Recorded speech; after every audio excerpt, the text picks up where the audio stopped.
Buenas tardes, estamos en directo Rompecabezas y Fede. Esta es una nueva versión. ¿Qué tal, Lorna? ¿Cómo estás? Todo bien, compañero. ¿Todo bien? ¿Y el ambiente acá cómo te sientes? Tenso. ¿Tenso? Muy nervioso, porque siempre estamos acostumbrados a que la radio somos nosotros nomás y no sabemos cuánta gente nos ve, pero ahora más o menos hacemos un estimativo de cuánta gente nos ve. Bueno, ¿y tú, Matilde? Sí, hay muchos ojos posados en nosotros ahora mismo. Tengo mucho calor también, no sé por qué me puse este buzo.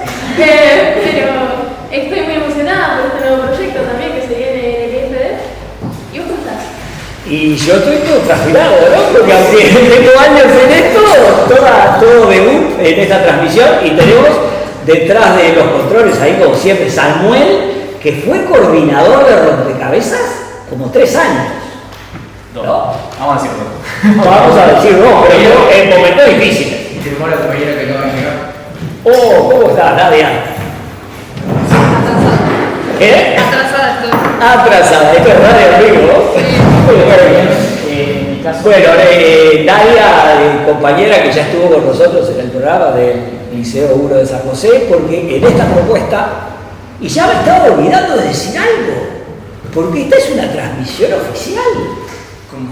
Y entonces nos obliga, pero además lo decimos por placer y no placer, que esta transmisión se realiza en el contexto del duelo nacional porque falleció el expresidente José Pepe Mujica el martes 31.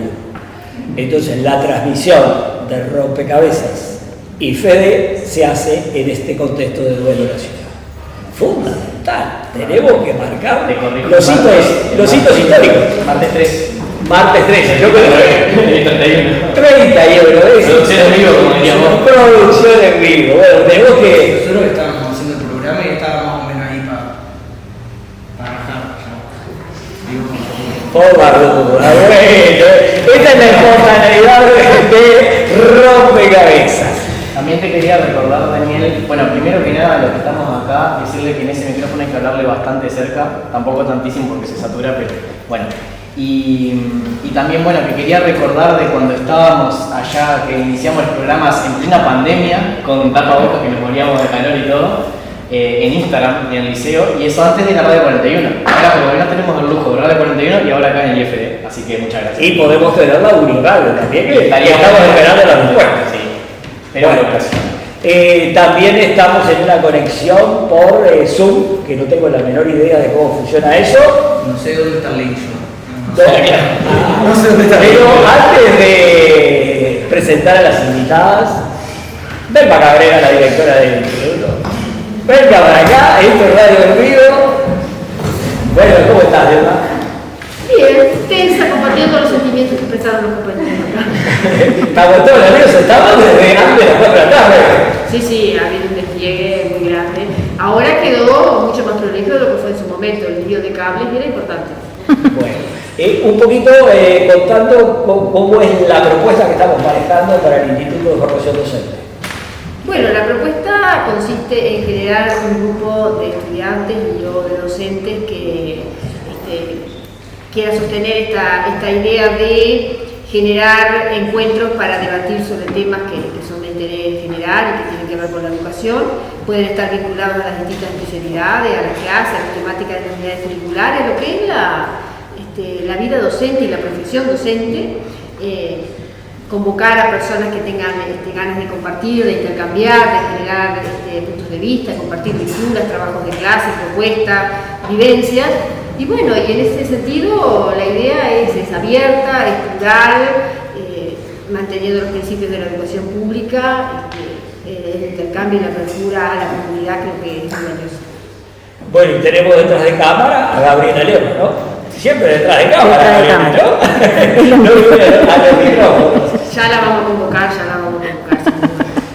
Bueno, el tema de hoy, porque vamos a trabajar con temas unitarios. Hoy vamos a hablar sobre la inclusión, la educación, y tenemos 2 invitadas.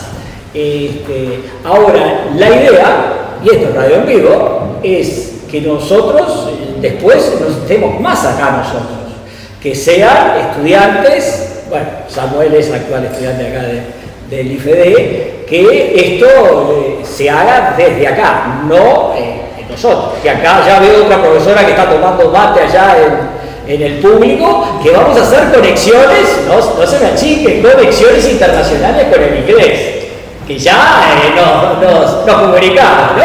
Bueno, esto se va para arriba, ¿no? Nosotros no sabemos ni what is your name, ¿no? Pero ahí está. Ahí yo estoy estudiando profesora de inglés. Bueno, vamos a que se acerquen a la mesa de trabajo de rompecabezas y se den las dos invitadas. Nadia, bueno, no, en el baño no se puede hacer silencios, así que se están buscando los asientos. Ahora sí estamos, tu pareja. Bueno, acá tenemos, ya son viejas conocidas de las transmisiones de CW41, Eugenia Barbosa, psicóloga. ¿Qué tal, Eugenia?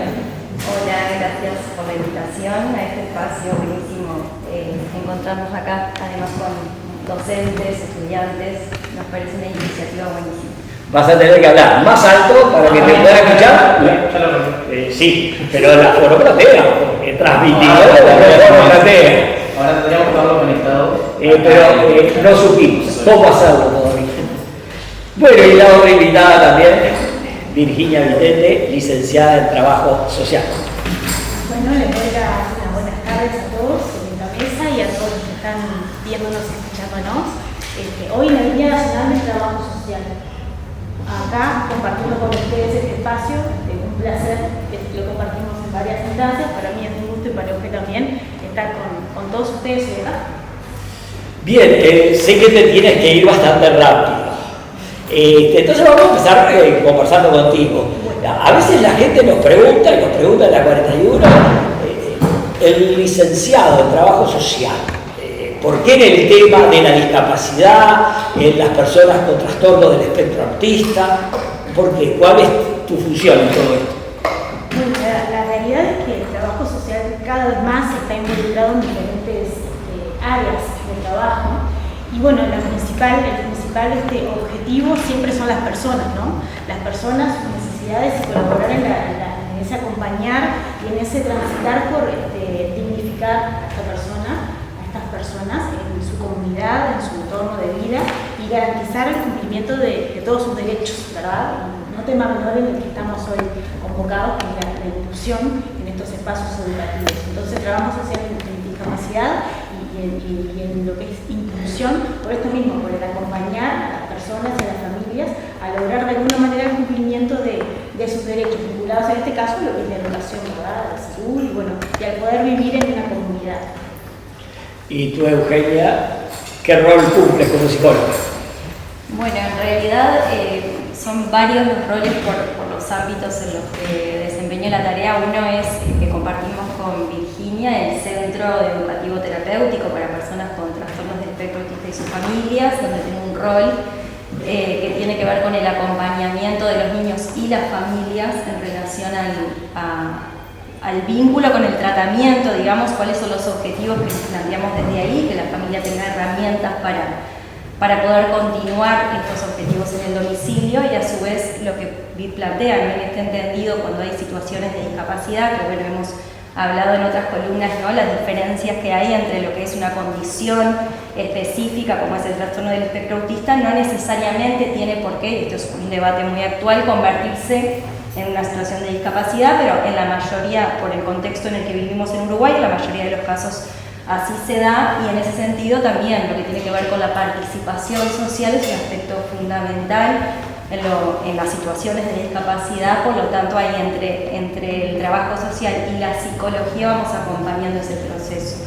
Además, bueno, yo soy docente de la Facultad de Psicología y ahí también formo parte de una comisión cogobernada que tiene que ver con los derechos de las personas con discapacidad dentro de la UDELAR, tanto trabajadores como estudiantes.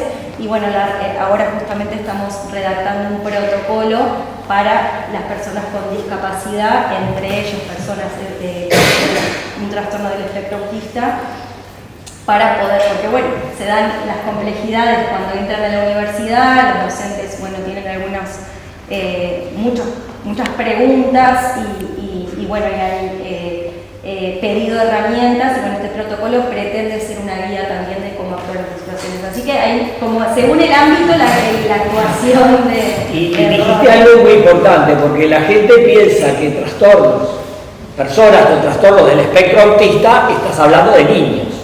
Esos niños se transforman en adolescentes y se transforman en adultos. Y se transforman también en personas de tercera edad. Personas de tercera edad. Bueno, que eso todavía en Uruguay no está siendo un tema todavía, porque todavía estamos en el tema de la adultez, pero en otros países ya están en el tema del envejecimiento, ¿no? En relación a la investigación y a las prácticas que se llevan adelante. Y los niveles de inclusión son muy diferentes. Por ejemplo, para abrir la conversación, X persona que estaba en la universidad, estaba haciendo ingeniería, tenía muchas materias que era brillante. Era una persona del espectro autista. Era brillante en las matemáticas, en el diseño gráfico, etcétera, etcétera. Pero en otras materias no era que no le interesaba, no lograba entablar la comunicación. Entonces, la universidad generó los apoyos para que pudiera hacer esas otras materias. Bueno, esta persona de la que estoy hablando, digamos, se recibió de ingeniero, trabaja a través de las computadoras y hace diseños para empresas de Estados Unidos, Francia, etcétera, etcétera. Dijimos, terrible logro, ¿no? Otro problema. Logro en el aspecto, pero otro problema. Porque vivía metido en la casa, conectado con el mundo a través del diseño y la ingeniería. Brillante. Pero había que buscarle un vínculo social. En estos momentos está yendo a un taller de expresión gráfica en un barrio de Montevideo y él va a enseñar un poco diseño y a enseñarle a los adolescentes a dibujar. Y está estableciendo un vínculo. Pero se generó otro problema. Y ahora ustedes lo podrán explicar de dónde viene.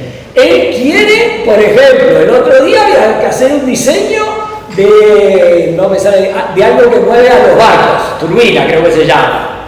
Pero él sabe hacer las turbinas para empresas de Estados Unidos y quería que los niños y los adolescentes hicieran las turbinas como él las hace con las empresas.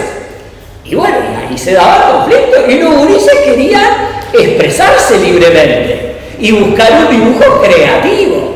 Bueno, con el correr del tiempo, con los apoyos, él dice, no me da pelota, pero que hagan lo que quieran, pero se integra. Se integra. Él sigue sosteniendo que así no se dibuja.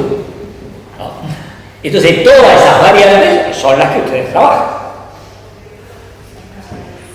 Sí, esa experiencia que contás es bien ilustrativa de lo que puede ser como esto de que nos planteamos determinados objetivos en un proceso educativo o laboral también. Y bueno, nos planteamos un objetivo y después cuando está resuelto uno viene otro y vienen otros nuevos desafíos, ¿no? Para la persona sobre todo, porque bueno, nosotros estamos como tratando de acompañar los procesos. Y creo que hay algo que tiene que ver con la accesibilidad, con la inclusión, que es una parte clave de todo esto, es pensarlo en términos de proceso, ¿no? Nosotros recibimos mucho como esto de la demanda de las instituciones de cómo hacer accesible una clase o cómo, ¿no?, acompañar de la mejor manera o qué apoyos tener en cuenta, y en realidad eso se reconfigura permanentemente teniendo en cuenta las personas, ¿no? Estos desafíos que vos planteás que tenía este joven y muchas potencialidades también, ¿no?, claramente. Seguro que son muy distintas a cuando tengamos una experiencia en ese mismo ámbito con otra persona con el mismo diagnóstico. Entonces la realidad es que lo que nos pasa con los diagnósticos de los trastornos del espectro autista es que no nos dice mucho de la persona, nos da muy poca información saber que tiene autismo. O sea, entonces, porque es como una etiqueta. Exacto, porque en realidad lo que el diagnóstico nos plantea es que pueden haber determinados desafíos vinculados a la comunicación social, pueden haber conductas restringidas y repetitivas, pueden haber desafíos sensoriales, pero no nos dice ni cómo se manifiestan en esa persona, ¿no? Que pueden ser de niveles sutiles, de algunas dificultades en determinados contextos, así como de niveles graves, que hasta que ponen en riesgo a la persona. Entonces, la diversidad, en esto de que hablamos del espectro, de situaciones que nos podemos encontrar en los distintos ámbitos, son como cada persona que nos podemos encontrar. Entonces, la lógica no está como en decir lo que tenemos que hacer, sino bueno, desde dónde nos posicionamos y bueno, y qué herramientas en la práctica hemos visto que funcionan, ¿no? Sobre todo paradigmas, por ejemplo, seguramente acá que docentes y estudiantes han tenido contacto con lo que son las adaptaciones, los ajustes razonables, el diseño universal del aprendizaje. Bueno, en ese sentido, ese tipo de formación es muy importante. Y por el otro lado, lo que tiene que ver con la sensibilización, ¿no? Sobre la temática, que es lo que hace que las barreras que encontramos en los distintos lugares, que tienen que ver, bueno, barreras cognitivas, barreras comunicacionales, ¿no? Cuando hablamos de trastornos del espectro autista, la comunicación seguramente va a estar afectada, pero bueno, ¿cómo está afectada en esa persona? ¿Cómo puede no ser una barrera la comunicación? Bueno, ahí es que entramos como a pensar en las situaciones particulares, ¿no?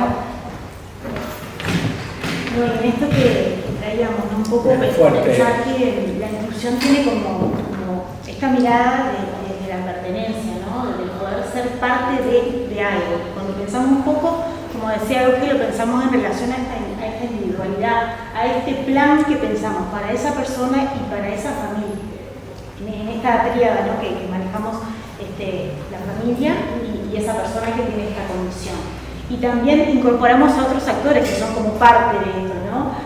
Sin duda que los docentes son como fundamentales en esto de incluirlos, para la redundancia en este plan. De alguna manera también los centros específicos que trabajan con esta persona, que tienen una propuesta terapéutica también, son importantes en esto de la inclusión.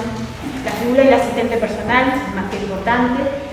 Todos formamos parte de una red de trabajo y de un pienso común hacia esa persona y a esa familia que de alguna manera nos plantea en esa situación de desafío, ¿verdad? Que es un desafío para la persona, para la escuela, para el liceo, para la universidad. En todas las etapas de la vida se dan estos desafíos, no solamente en la inclusión educativa, en la inclusión de nuestra comunidad, como planteaba tú, en ese barrio que de alguna manera tiene esta propuesta para esta persona, en los diferentes ámbitos por los que circula la vida de esa persona, ¿no? La inclusión tiene que ver con eso, con buscar estrategias específicas para esta persona que tiene esta condición, este trastorno, pero que, como dice Euge, no nos da más información que estas cuestiones, ¿no? Vinculadas a estas dimensiones que de alguna manera tiene autismo por estas cuestiones. Pero la verdad que para pensar una propuesta tenemos que conocerla, ver cuáles son sus potencialidades, como comentaba Euge, ver cuáles son sus desafíos, en qué áreas tenemos que poner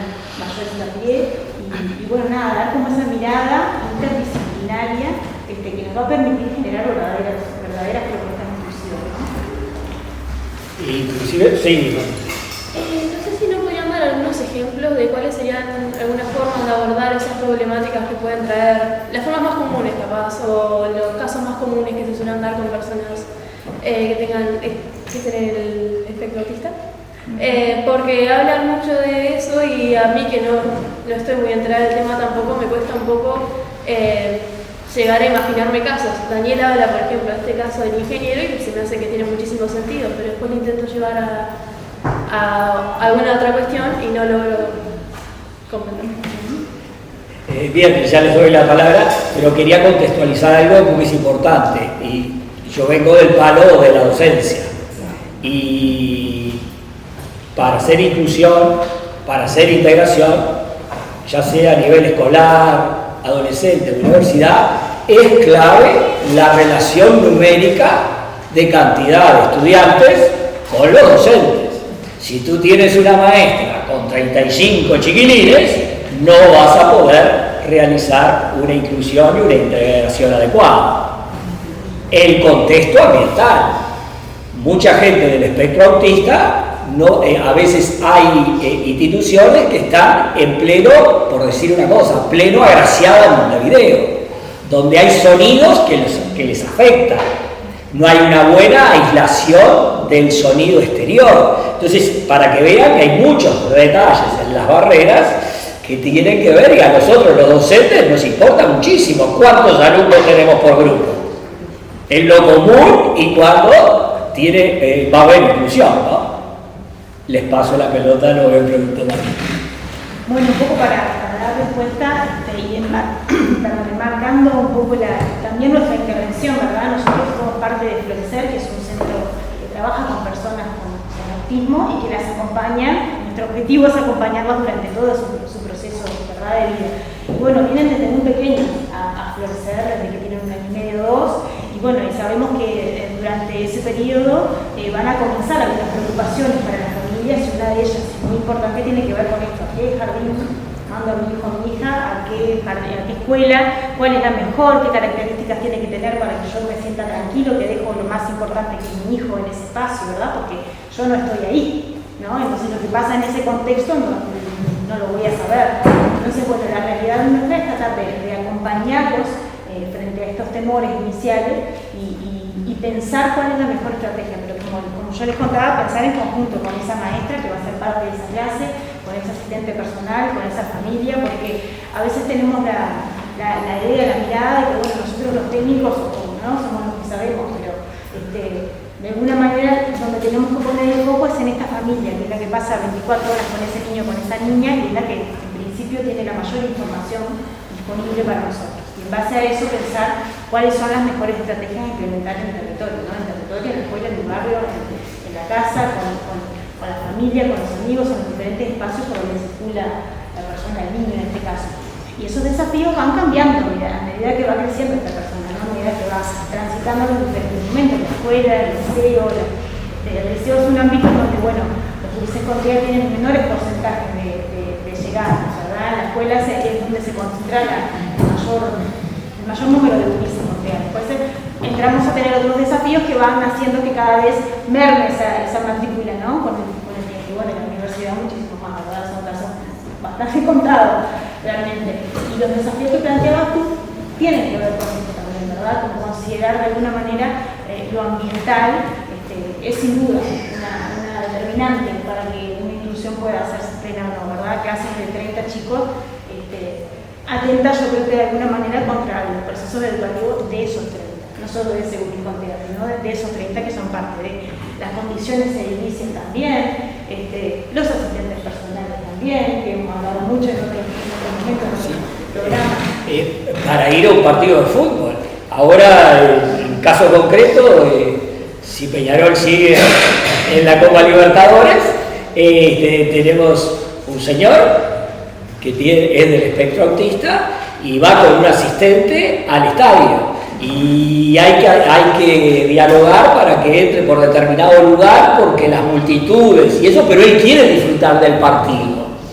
Y eso es inclusión, no solo estamos hablando a nivel escolar. Una cosa que no es menor, y es que también explica por qué están todos ustedes hoy acá, tiene que ver con la formación y la capacitación, que es algo que es muy importante, incorporar en las currículas de los docentes, y no solo de los docentes, ¿no? De toda la universidad también, en las diferentes disciplinas y profesiones, algo que tenga que ver con el trastorno de espectro autista sería como sumamente importante, como pensando un poco en la prevalencia. Hoy por hoy sabemos que uno cada 30 y pico de niños menores de 8 años tienen trastorno de espectro autista. De alguna manera nos interpela a todos a pensar en esas currículas académicas que de alguna manera tienen que contemplar las diferentes disciplinas, cómo incluir, ¿no? Cómo llevar adelante la atención de las personas con TEA, ¿no? Y agregó sus familias, son como algo indivisible, ¿verdad? Yo quería complementar lo que traía desde esta pregunta de Margarita. Matilde. Ay, Margarita. No, Margarita, la presentadora del programa. Matilde, que decía como esta posibilidad de imaginarse, ¿no? Cuáles pueden ser los desafíos, ¿no? y las cosas que sirven, ¿no? Cuando uno no tiene contacto y piensa, bueno, ¿cómo son las personas que tienen autismo? ¿Cómo funcionan? ¿Cómo me doy cuenta? Porque además un muy alto porcentaje de personas que tienen el trastorno del espectro autista tienen otras comorbilidades, que eso hace más complejo el tema. Otros problemas que comparan. Exacto, otras patologías, otros trastornos que acompañan y hacen que el trastorno mismo de base, que es el trastorno del espectro autista, se vea afectado también en relación al funcionamiento, en relación a la autonomía que puede tener esa persona, como son, por ejemplo, trastornos en la alimentación, en el sueño, la epilepsia, trastornos de integración sensorial, discapacidad intelectual. Entonces, por eso hablamos de esta idea, de este chip de cada persona, ¿no? Tiene una particularidad. Pero lo que sí sabemos en esto de lo que nos podemos imaginar es que seguramente un chico o una chica que llegue a la escuela o al liceo, que tenga un diagnóstico de este tipo, bueno, seguramente tenga dificultades para atender conjuntamente, ¿no? Para atender un foco de interés, que es en el desarrollo. Nosotros las personas vamos a nivel, cuando vamos creciendo, vamos desarrollando la posibilidad de compartir focos de interés con un otro, ¿no? Acá estamos todos en la radio, todos escuchándonos, compartiendo un mismo tema. Para una persona con autismo seguramente una situación así sea muy difícil, ¿no? Y el poder estar no solamente en la situación, sino esto, voy mirando a ver si me están entendiendo, voy viendo qué pregunta va a venir después, con los gestos de los demás voy entendiendo si me están prestando atención o si ya se quieren ir, ¿no? Voy decodificando a través de la interpretación que hago desde las herramientas, ¿no? Cognitivas que tengo, y de lo que se llama teoría de la mente, ¿no? La posibilidad de codificar lo que le pasa en lo que está pasando por la mente de la otra persona, de hacer hipótesis de lo que le está sucediendo según la forma en la que se presenta, ¿no? Entonces, todas estas cuestiones están presentes. Lo que no sabemos en esa persona, según lo sabemos a la medida que la conocemos, es, bueno, cómo se da esto, cómo está afectado la teoría de la mente, la posibilidad de atender conjuntamente, la comprensión del lenguaje, la expresión del lenguaje verbal, si hay lenguaje verbal o no, o tiene que comunicarse de una forma alternativa, si hay un equipo que planificó una forma alternativa, ¿no? Para que se comunique, ¿no? La posibilidad de entender qué me está diciendo la maestra o el profesor, o si estoy en otra cosa totalmente distinta. Un aspecto bien importante también tiene que ver con lo sensorial, que es la forma, cómo percibo los estímulos, tanto externos, o sea, estamos acá y los distintos estímulos que tienen que ver hasta este cablecito que está haciendo así, ¿no? Que para mí es imperceptible, para una persona con autismo puede ser un distractor importante. Entonces, imagínense, en esto de que hablamos de 30 niños, la cantidad de distractores que pueden haber imperceptible para nosotros, desde el umbral que manejamos, una persona con autismo que puede tener una situación donde determinados estímulos los percibe por de más o por de menos, que también hace que pueda, la respuesta que da ante esa información que entra, el cerebro, bueno, después pasa por el cerebro y después emite una acción adaptativa uno con el ambiente, que bueno, muchas veces obviamente que se da ahí, que el niño o la niña falla en relación a las demandas que se espera desde lo social, ¿no? Porque hay una configuración dentro de su cerebro distinta de esa información. Y por último, otra que me parece clave, como para pensar en las personas con autismo, es la flexibilidad mental. En esto que hablaba Daniel, ¿no? Como de, yo tengo una idea de que las cosas pasen de determinada manera, y si no pasan de determinada manera, para mí es una situación que me puede generar estrés, que me puede generar angustia. Entonces hay algo muy importante que también ven desafíos las personas con autismo en relación a la anticipación de lo que va a pasar según cómo yo he incorporado que, bueno, las situaciones o la historia de mi vida, bueno, va decantando en que yo llegue a conclusiones de mi día a día, tanto a corto plazo como a largo plazo. Nosotros todos más o menos sabemos acá qué vamos a hacer cuando nos vayamos a casa, cuando termine la rutina del día, si tengo el fin de semana que viene algo, me voy planificando, bueno, si llueve ese día capaz que tengo que cambiar el plan. Bueno, para una persona con autismo es difícil anticipar y también es difícil flexibilizar, ¿no? O sea, esto de que si hay algún cambio, una transición de una actividad a la otra, ¿no? En todas relativizando este aspecto de que en todas las personas esta dimensión que tiene que ver con el desarrollo se da de distinta manera, pero hay un tema de flexibilidad mental y hay un tema de anticipación también que genera desafíos. Y eso que decía Eugenia de los estímulos, por ejemplo, cuando las maestras o psicomotricistas trabajan en un espacio de juego con esas pelotas enormes, hay niños con mucha delicadeza y justamente la espalda es una parte muy sensible del cuerpo, de mucha sensibilidad. Pero en la famosa pelota que hacemos de tobogán, esa pelota enorme, es el lugar donde uno puede colocar la mano para sostener el niño. A veces el niño te dice, voy solo, y tenés que respetar, cuidando los peligros, respetar la decisión del niño. Bueno, pero esto es radio, tenemos que hacer un corte y tenemos que ir a la publicidad. Pero hoy no tenemos publicidad. Entonces vamos a contar un poquito a la Foro Platea. Una vez que, ¿quién fue que nos auspició allá en el liceo? ¿No eran de los postres? En los postres, que lo hacía Sofía Fasola. Que no le cobrábamos nada en el liceo, ¿no? Pero Sofía conseguía clientes para sus postres, ¿no?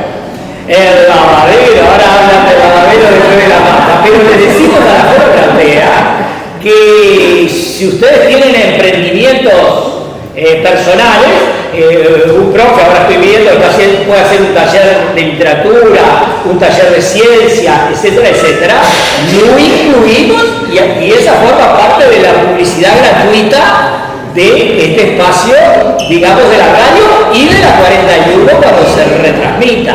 Así que tengan en cuenta todas las posibilidades, digamos, de difundir las cosas que hacemos. Si hacemos crochet, ¿no? No sé el link del crochet, creo que es tejer, ¿no? Pero deja unos agujeros, ¿no? Bueno, crochet, que se nombra mucho, también se puede, digamos, publicitar. Ahora hacemos un corte, pero este corte es en silencio, ¿no? También les queríamos decir que si tienen alguna pregunta pueden levantar la mano o algo, les pasamos un micrófono y pueden interactuar ustedes también con lo que está pasando acá. Después del corte. Tenemos fundamento teórico, así como tenemos que escribir bien en el pizarrón, que a mí no me sale.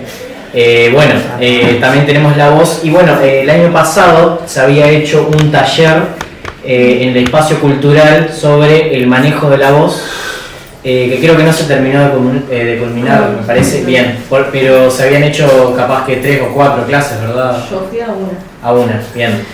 Porque Melissa acá había ido, Melissa López, que se está sumando a la cámara, no la hemos ni presentado, pobre.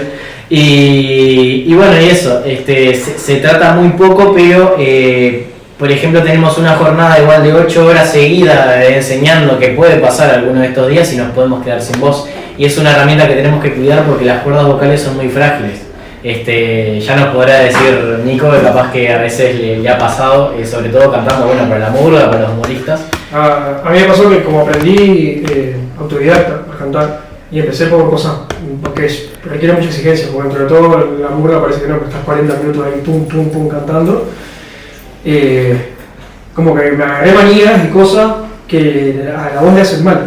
Entonces ahora que empecé a ir a clase, empecé a ir a la clase con Clarissa Prince y también tuve otros profesores que empecé a encontrar un poco cómo cuidarlo y qué tanto, o sea, qué cosas hacía mal. Había un montón de cosas, yo le daba mucho impulso de aire, no sé, forzaba mucho la voz, digamos, para poder hacer que el sonido salga cuando en realidad viene por otro lado, la mecánica. Y una vez que empecé a entenderlo, puedo aplicar a todo. Porque lo aplicás desde para dar una clase, para hablar acá, para hablar con quien sea, si tenés que susurrar, si tenés que... Entonces, todo lo que puedas aprender sobre la voz, lo podés complementar para lo que quieras, porque en realidad sirve para todo. Es nuestra principal herramienta de comunicación. Sí, el año pasado tuve como profesora a Ximena Delva, que nos dio mucha información sobre esto, porque tuvo una experiencia de que se quedaba sin voz muchas veces en la clase. Y además de profesora era cripta, entonces imagínate corretear a todos los muchachos y andarle diciendo que tienen libre, pero también que no se queden en los bancos, que vayan por un lado, que vayan por otro. Y bueno, por ejemplo tenemos ciertos hábitos que ya nos restringen el uso de la voz y que nos pueden llevar a perjudicar a esta. Mismo carraspear, el hacer así ya puede ser muy malo. y es un hábito que tenemos la mayoría. Digo que, por ejemplo, bueno, el clásico pollo que tenemos que sacar antes de empezar una clase. Y bueno, antes de hablar ni siquiera, a mí yo tengo mucho de ese problema. Y bueno, y también se soluciona o tomando agua o teniendo otras técnicas, ¿no? Pero siento que es algo que tenemos muy poco internalizado y también que es algo que no se habla, de lo que no se habla mucho. Entonces hay que tener en cuenta, muy en cuenta, la salud de las cuerdas vocales. También es muy importante que, o sea, que hay que entenderlo, que hay que cantar, que hay que estirar, que después de igual que hacer ejercicio. Después de cantar hay que también como que bajar la pelota al piso, como si fuera volver a trabajarlo, claro. Entonces, cuanto más lo trabajas, más fácil hacer, no tenés que pensarlo ni siquiera. Entonces hay cositas pequeñas, yo siempre digo que más como en pequeños grandes cambios. Porque yo he ido a 5 meses seguidas o he ido como fui al coro también mucho tiempo y fui desbloqueando cosas tipo, mirá cómo era esto. Estuve 5 meses pensándolo y un día lo enganché y funcionó. Y a veces tipo, son cositas que al final terminan sumando para un todo. Sí, claro, no... Ay, ¿se apagó este micrófono? No sé qué pasó. Ahora, bien de cerca. Bueno, que algo que no me acuerdo quién decía era que bueno, que las cuerdas vocales son como un músculo más justamente, porque eso de que tenemos que entrenarlo, que tenemos que calentar, estirar, digo, bueno, todo que sea para cuidarlo. Y también hay una receta mágica que me han dado varias personas que cantan mucho, que ha sido el té con miel y jengibre. ¡Qué elixir mágico! Por favor, si me habrá salvado. ¿Y grapa con limón? No. Yo soy así. Igual, viste que en realidad no tendría por qué hacer nada. Más allá de que calienta, parece cualquier té. Es placebo. Es como una cosa un poco placebo, un poco verdad, un poco placebo. Y ya que estamos y que para compartirlo, cuando hicimos una actividad con rompecabezas en un hogar de ancianos, ustedes hicieron murga. Contales un poquito de la experiencia. A ver, contales, contextualizar. Hicieron murga. Descubrí el año 2018. No había sucedido la pandemia. Y nada, y Daniel nos presentó la idea de hacer un trabajo, no creo que era, pero trabajamos con el hogar de ancianos de Calle. Sí, hicimos varias actividades. Y yo estaba fascinado con la murga, fue el primer año que le empecé a prestar atención en serio y eso. Y en un momento que alguien me siguió la cabeza, creo que fue Brian, que me siguió la cabeza y dijimos, vamos a agarrar y hagamos un pedacito de una murga de ese año, creo que era de Gran Muñeca, y lo copiamos, o sea, sacamos un texto en base a lo que hacían, imitamos la actuación y la hicimos enfrente de la gente. Y la gente opadísima. Como loca, nos disfrazamos también para hacer un poco la pavada, pero fue buenísimo, fue la primera experiencia que tuve, contacto con carnaval, pues eso es que viene corriendo. Porque esto es radio vivo, ¿no? Sí. Que cuando estemos en Edición Ciudadana, que va a ser un formato más televisivo, y estuvimos hablando con el compañero por Contraflecha, tenemos las grabaciones de esa murga, que va a ser interesantísimo, porque del año 2009 tenemos registrado una cantidad de actividades que están hechas como formato TV. Y bueno, y ahora me acordé que además están archivadas y son fáciles de ubicar, ¿no? Y no es que hagas borrar. Y ese día. Y bueno, así como el señor, tengo actuaciones del señor también. Sí. Y que me subía al teatro y lo filmaba de esa pinta. O sea que Cierto. tenemos mucho material para Rompecabezas TV cuando lo larguemos. Espero que ahora, vos sabés que estoy viendo, tiene ciertas interferencias este micrófono, así que bueno, producción en vivo, no sé qué estará pasando, voy a intentar dejarlo de usar. Porque creo que bueno, acá se me escucha en el de Instagram, pero sí, no sé qué fue, yo estaba tocándola ahí. Pero bueno, sí, o sea, de mí tenés hasta, bueno, estamos de la Red 41 cuando empezamos, tenemos esa actuación con pan con queso que estábamos hablando antes de... Pero tengo la del teatro en la graduación de la 2021, creo. 2022. No, 2021 porque fue antes de que yo me graduara, ¿cierto? No fue la mía. Sí. Esa subí al escenario y yo fui de lente de sol, me subí al escenario como Indio Solari. Bueno, esos detalles. Sí, detalles. No me tremendo, tengo fotos y eso. La siguiente, ya tenemos mucho material. Contra Flecha va a tener que hacer el material, lo vamos a debutar con Contra Flecha. Sí, se hace cosas así. Bueno, y lo mismo, está abierto para participar todos en Visión Ciudadana. Estábamos afinando. Yo calculo que vamos a laburar más a mediados de julio o, si se complica, porque implica toda una preparación diferente de lo que es una radio, capaz que lo hacemos después de las vacaciones de julio. Bueno, creo que estamos llegando para el final. Sí, lamentablemente, como todo lo bueno, llega a un fin. Bueno, un lujo tener a toda esta gente hoy. Sí, la verdad es que se llenó hoy y además que ahora cambiamos de espacio. Estábamos la otra vez que estábamos en el salón de actos con todos los profesores del fondo, que fue mucha presión, la verdad, fue la coordinación, me parece. Pero el próximo, que es el jueves 29, lo hacemos en la terraza, capaz por ahí. Ahí nos juntamos todos, es el tema del libro. Cada uno cuenta qué ha leído, qué leyó cuando niño, cuando joven. Tenemos de invitado a Pedro Peña. Y Pedro Peña un poco va a ser un poco el coordinador de la actividad. Bueno, y se vienen los programas en inglés también. ¿Bien? Sí, lo hacemos todo en inglés. No, ese no, pero después se van a venir los Epic English. Sí, con entrevistas al extranjero. Bien.